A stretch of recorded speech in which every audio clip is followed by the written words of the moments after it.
Travis Baker, le nouveau mari de Courtney, est accusé d'être extrêmement contrôlant envers elle. Chose plutôt surprenante, car on sait que l'aînée de la famille Kardashian a plutôt un fort caractère et toujours celle qui est insatisfaite, qui est difficilement gérable, qui veut toujours faire à sa tête. Enfin bref.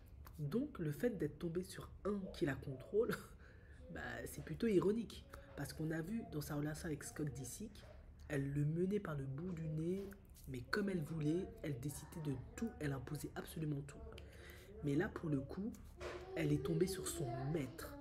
En effet, lors de leur première... en tout cas, elle a eu un premier enfant avec lui, hein, parce qu'elle avait déjà des enfants, Pénélope, etc., avant qu'elle avait eu avec Scott Disick. C'est lui qui a choisi le prénom extrêmement particulier, quand on sait que Chloé a donné plutôt des prénoms communs, on va dire ça comme ça.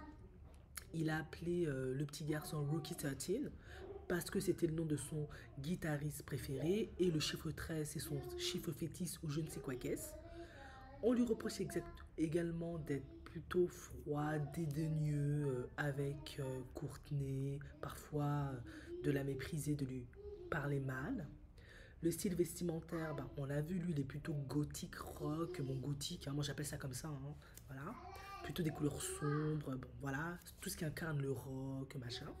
Il lui impose maintenant un style vestimentaire, de ce que l'on dit. Après, moi, je pars du principe que c'est une adulte, elle a aussi, il y a aussi son consentement, mais il lui impose son style vestimentaire. Euh, Sa fille Pénélope a fait comprendre qu'elle n'aimait pas leur PDA. PDA, c'est Public Display Affection. En tout cas, toutes les démonstrations d'affection publique qu'ils ont tendance à faire. Bah, elle a fait comprendre à sa mère qu'elle elle aime pas ça, qu'elle aimerait un peu plus de retenue. Bon, après, c'est des adultes, hein, ils sont pas obligés de faire ce que leurs enfants leur demandent. Mais ils en ont strictement rien à faire. Donc, visiblement, ils semblent avoir pas trop de considération pour ses premiers enfants. Et troisième chose qu'on lui a également reproché, c'est que une fois il avait demandé de laisser Rocky derrière parce qu'il devait faire un truc, il devait se déplacer et elle a accepté. Après, on ne sait pas exactement pourquoi il fallait laisser Rocky derrière. Est-ce que c'était pas propice à des enfants? Est-ce que Rocky était malade? Avec les bébés, hein, il se passe toujours des trucs, c'est assez délicat, on ne peut pas trop savoir. Quoi qu'il en soit, on a l'impression que dans cette dynamique, il est le plus dominant, il est le plus contrôlant. Moi, je pense que tout simplement, ça s'explique parce que pardon, Courtney était avec Scott, elle était plus jeune. Là, voilà, elle a déjà deux enfants, je crois. Elle n'est plus toute jeune, elle a plus de 40 ans maintenant. C'est plus la même chose. Euh, Peut-être ça peut être difficile pour beaucoup de personnes à l'entendre, mais les Kardashians, on sait que la télé-réalité, c'est plus trop ça. Et peut-être qu'elle a vraiment besoin, voilà, elle a 45 ans, et peut-être qu'elle a vraiment besoin, pour le coup, d'être en couple. Et si lui, il n'est plus trop motivé pour être en couple avec elle, ben, peut-être que ça la fout mal. Vous pouvez pas évaluer, juger ça en fait. Moi, en tout cas, c'est comme ça que je vois les choses. Elle se dit, mais après Scott, j'ai peut-être eu du mal à retrouver quelqu'un qui voulait de moi, qui voulait se mettre en couple avec moi, etc., qui voulait refonder une famille avec moi.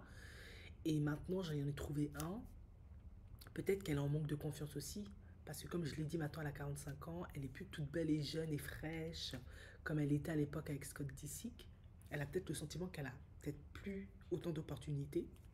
Elle a peut-être aussi peur de se retrouver comme Kim, qui, même si Kim vit bien son célibat, en l'occurrence, hein, a du mal à se remettre en couple. Kylie, on le voit, Timothée Chalamet la cache, elle le voit.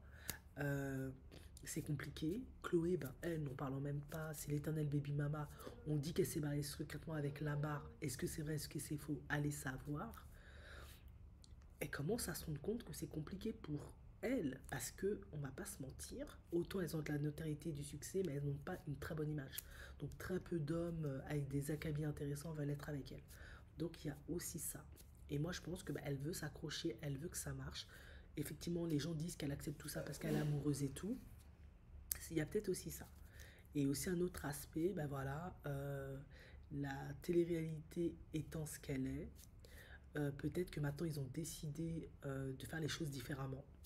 Maintenant, au lieu de toujours dominer les hommes, les maltraiter, les abuser, les détruire, les objetiser, ben, elles essaient maintenant de se comporter comme des parfaites petites amies, parfaites épouses, parfaites partenaires pour améliorer leur image, pour rentrer dans les petits papiers du public, parce qu'elles ne peuvent pas nier le fait qu'on pense que c'est des sorcières, qu'elles envoûtent les hommes, qu'elles les brisent, qu'elles elles ont une sale réputation, les Kardashian, avec les hommes. Elles le savent. Donc peut-être qu'elles jouent le jeu en se disant, bah, peut-être que maintenant, ça va aider à améliorer notre réputation, notre vision. Peut-être que si d'autres hommes s'aperçoivent que j'ai été une petite amie, une femme dévouée, investie, soumise, qui collabore, qui, qui va dans le sens de mon homme, bah peut-être que le prochain, j'en trouverai un, c'est sa foi en fait. Vous voyez ce que je veux dire quoi? Parce que j'ai l'impression qu'elles adoptent tous un peu cette dynamique-là. Kelly maintenant, elle joue dans le jeu de Timothy alors qu'elle a toujours fait qu'à sa tête avec les autres. Kendall aussi, qui avait dégagé son ex, l'a récupéré et semble jouer la même danse. Bon, Kim, elle, bon, voilà. Euh, et Chloé aussi, si elle s'est remariée secrètement avec Lamar, elle semble être beaucoup plus. Voilà. Bah oui, elles sont plutôt jeunes maintenant, elles vieillissent, elles sont botexées, chirurgicées, c'est compliqué. Financièrement, je pense qu'aussi c'est pas non plus autant ce qu'on veut nous faire croire. Elles sont plutôt en downfall. Et je pense que c'est aussi pour ça que maintenant la sauce est différente. En effet, autrefois Chloé c'était clairement la sœur chiante, insupportable, casse-couille. Et maintenant, c'est la pauvre Chloé qui est contrôlée par Travis Baker. Voilà. Voilà. Faut pas oublier, c'est des femmes d'affaires, elles sont là pour faire de l'argent, pour vendre. C'est des actrices, elles sont constamment en représentation. On pourra jamais vraiment trop savoir si elle fait ce choix-là parce que ça l'arrange ou elle est réellement contrôlée, honnêtement.